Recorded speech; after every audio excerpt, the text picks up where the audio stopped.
What's going on, NBA fans? Welcome to episode 4 of Study Hall with Steven Alves.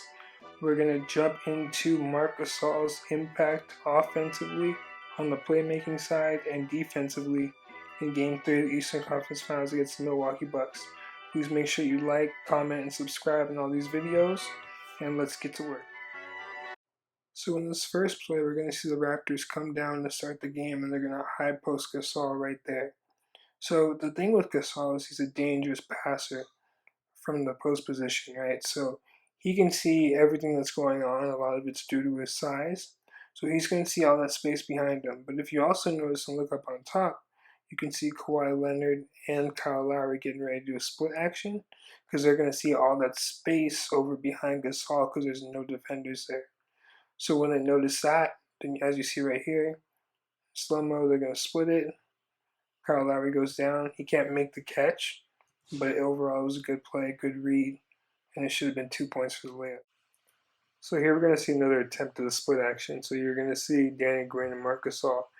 Danny's looking to go back door again, and you're going to see Gasol's going to come up on top, right? So Gasol's going to come up. First thing he's looking for is Danny. He wants to see what happened with that. Obviously nothing happened with this, so Gasol's going to come back. And this is where it's so important to have somebody who's so experienced offensively in the playoffs. He knows he has to take advantage of easy opportunities, so he wants to be patient with the offense. So he's going to go re-screen for Kyle, and what's going to happen is Lopez, because of the screen he had to deal with, is going to be caught up late. So Gasol now has the ball up on top, and he has two options. He can either shoot it, or he can pump fake, get into the lane, draw Giannis out, and create space for Siakam. So with this, you're going to see him do that, and Siakam's going to get the ball, and instead of shooting it, he's going to drive it because now he has space to, and he's going to go in for the easy shot. 2 points. This is what the playoffs are about, making easy opportunities for yourself, right? So to start this play, we're going to see Gasol come up and try to set a screen for Kawhi, right? But he's looking at the shot clock, and he's going to see his 11 seconds left. It's not too much time for Kawhi to go and make a good play for the team. So Gasol's going to go back. He's going to repost with about 6 seconds left. Right, so he's going to turn. He's going to look. He's looking on the inside to see where his teammates are first, and he wants to see where the defense is. Right, so he's going to notice Giannis is right there. So he knows if he goes and drives middle over the top, Giannis is going to have to come and help out. Right, because he can't go baseline because he's going to be double teamed. Right, so he knows he can make a play, but he also knows that if Giannis comes, then he's going to be able to drop the ball down to Pascal Siakam off of a cut. So if we play it, we're going to see Pascal cut after Giannis comes and helps. It's an easy 2 points and one for the Toronto Raptors. So Gasol's play in Game 3 reminded me a lot of former Trailblazer big man Arvydas Sabonis. So we're going to run through a bunch of Arvydas Sabonis clips throughout this segment, but here's one right now where you're going to see him come up and set the screen for Kenny Anderson, right? And Shaq's going to hedge Kenny Anderson hard. So Shaq's going to be helping out on Kenny. And what that's going to do is that's going to make Arvydas Sabonis wide open on the roll.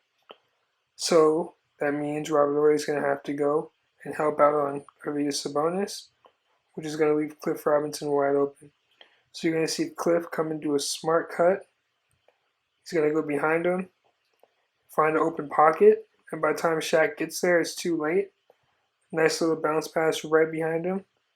And it's an easy 2 points. Also in the playoffs, and that's just experience and having smart players who have been there before and know what it takes to get a quality shot.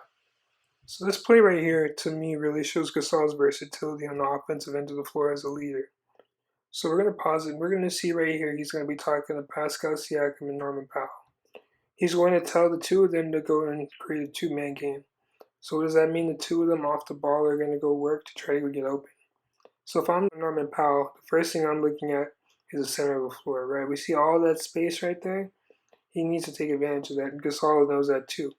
So Gasol's getting ready as Powell goes to go make the cut to do a nice little bounce pass right there for an easy 2 points.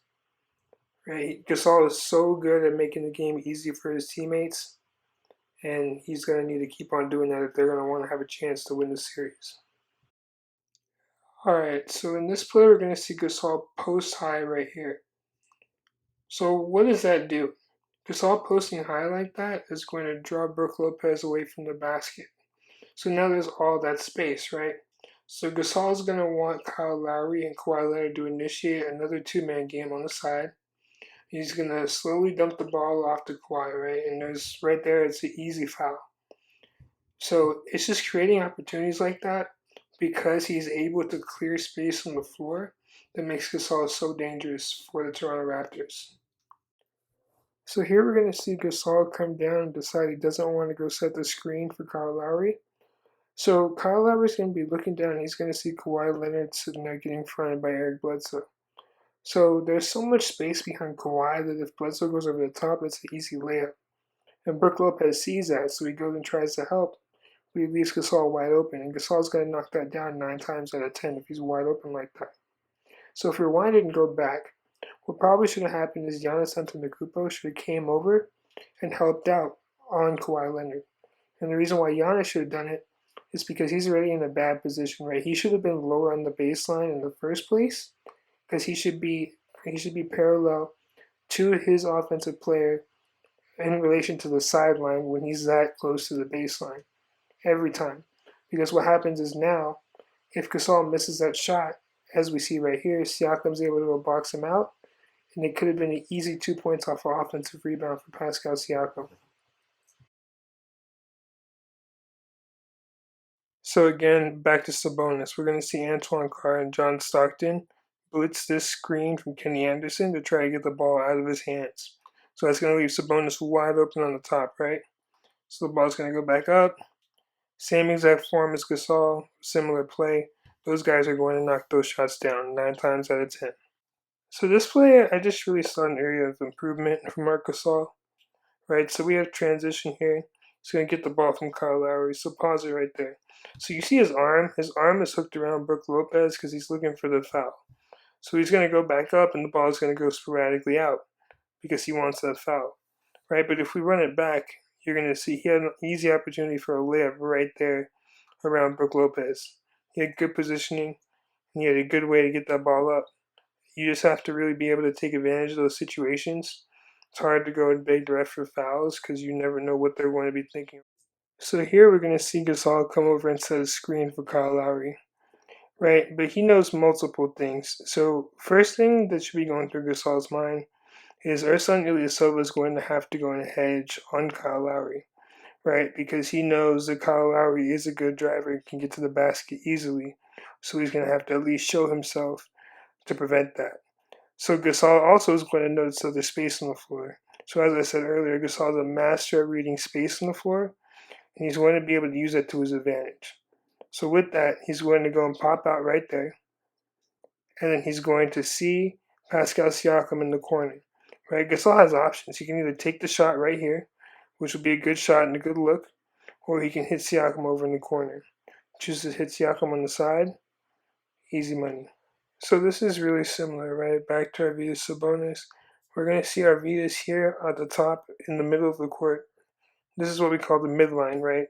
Going straight down the middle. So he's so dangerous in this, just like Gasol is, because when you have a player with that size and that passing ability, if they can see over the defense, they could find easy scoring opportunities for their teammates.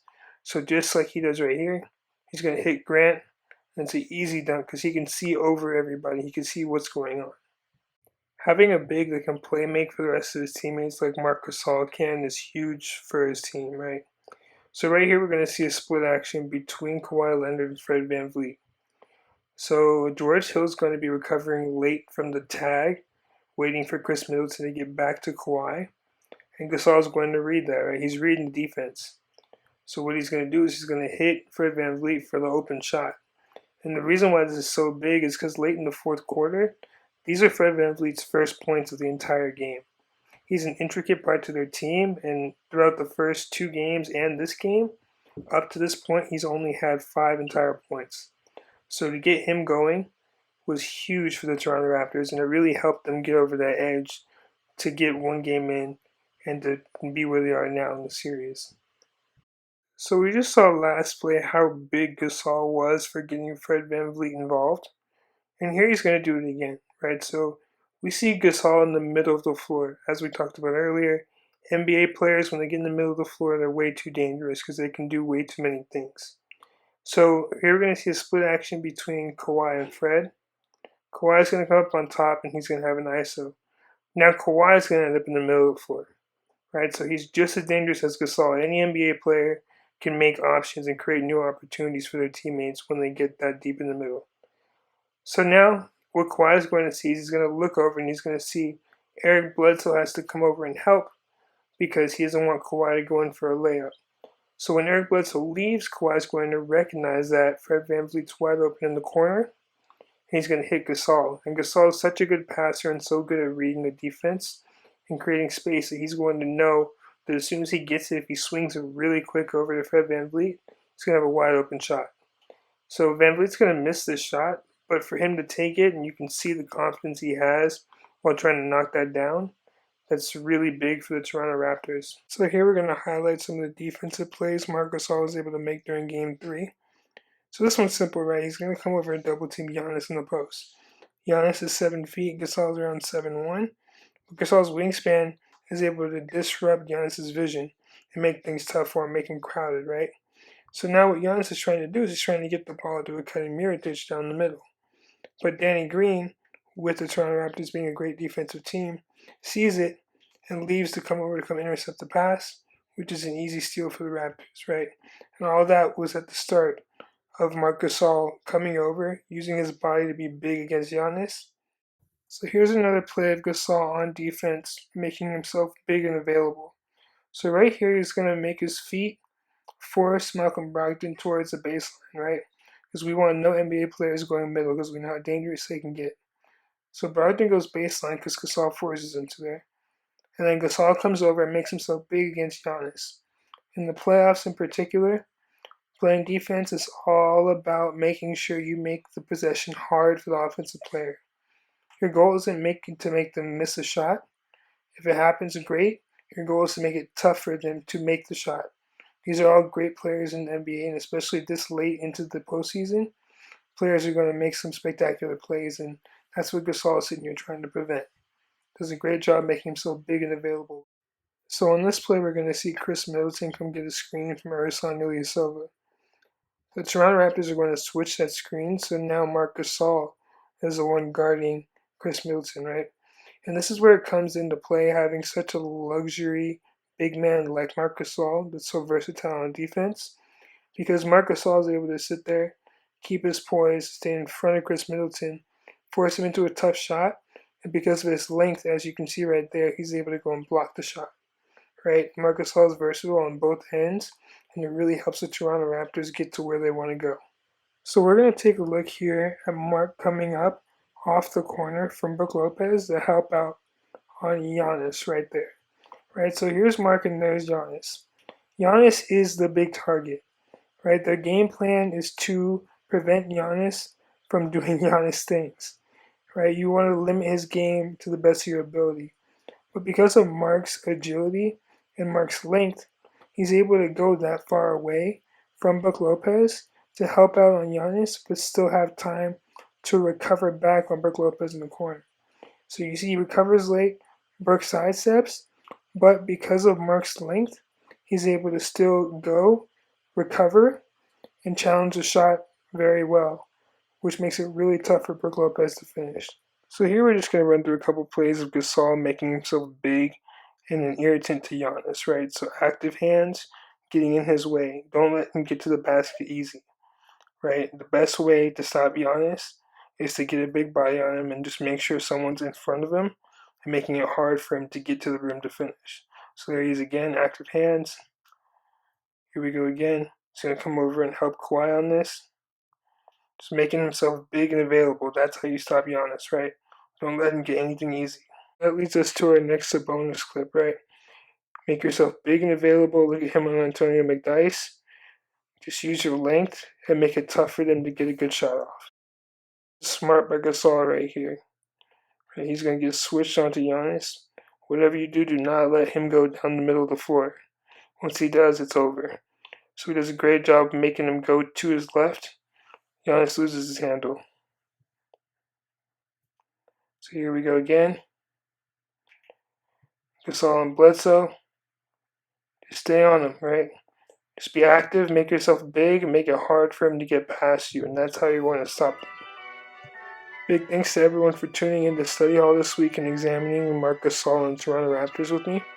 He's a big reason as to why they are heading to the NBA Finals to face the Golden State Warriors for the first time ever. So please be sure to like, comment, and subscribe, and watch out for more future episodes coming up soon. And let's have a great NBA Finals.